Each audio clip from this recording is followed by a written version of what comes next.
தனுசு ராசி அன்பர்களுக்கு வணக்கங்க. தனுசு ராசி காலபுருஷனுக்கு 9வது ராசி. குரு பகவான் ஆட்சி பெறும் வீடு. இந்த வார கிரகங்கள் தனுசு ராசிக்கு நல்ல பலனை தருமா, இல்லை சுமாரான பலனை தரப்போகிறாங்க?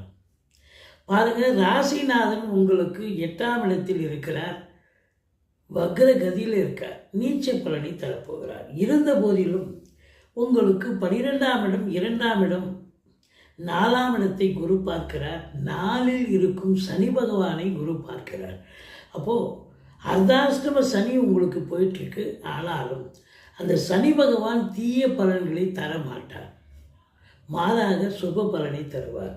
ஸோ மூலம், பூராடம், உத்திராடம், முதல் பாதம் உள்ளடக்கிய இந்த தனுசு ராசி அன்பர்களுக்கு வருமானம் இந்த வாரம் ரொம்ப சிறப்பாக இருக்கும். நல்ல சம்பாத்தியம் இருக்கும். குடும்பத்தில் ஒரு மற்றற்ற மகிழ்ச்சி, சந்தோஷம், அமைதியான ஒரு சூழல், உங்கள் சொல்லுக்கும் செயலுக்கும் மதிப்பு மரியாதை கண்டிப்பாக கிடைக்கக்கூடிய ஒரு தருணம். இதையும் தாண்டி உங்களுக்கு 10ஆம் இடத்து அதிபதி 12இல் இருக்கிறார், குரு பார்வையில் இருக்கிறார். அதனால் மறைந்த புதன் நிறைந்த தலம், அவர் 7க்கும் ஆதிபத்தியம் பெற்றவர். இருந்த போதிலும் 10ஆம் இடத்தை சனி பார்ப்பதால் அதிகப்படியான உழைப்பு தேவைப்படுகிறது. மேலாமினிக்கையாக வேலை பார்க்க முடியாதுங்க.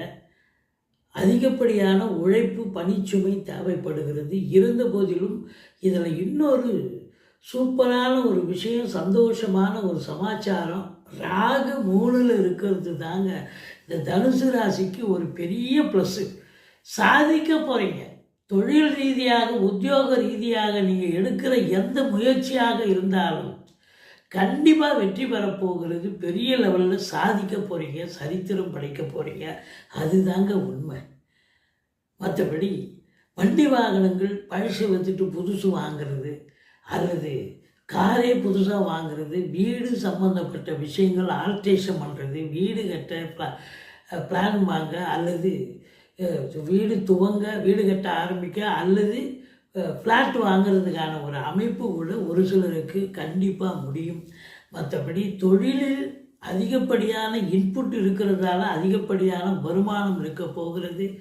காவல்துறை, தீயணைப்புத்துறை, மருத்துவத்துறை, இராணுவத்துறை, ஐஏஎஸ், ஐபிஎஸ், ஐஎஃப்எஸ், அதற்கு நிகரான பணியில் இருக்கும் அன்பர்கள், பத்திரிகைத்துறை, எழுத்துத்துறை, மீடியாத்துறை, சினிமா இண்டஸ்ட்ரி, தொலைக்காட்சி இண்டஸ்ட்ரி, நிதித்துறை, நீதித்துறை, ஆன்மீகம், அறநிலையத்துறை, எல்லா அன்பர்களுக்கும் இந்த வாரம் தனுசு ராசியில் பிறந்தவர்களுக்கு ஒரு பொற்காலமாக அமையப்போகிறது. சாதிக்கும் நேரம் என்று சொன்னால் மிகையாகாது.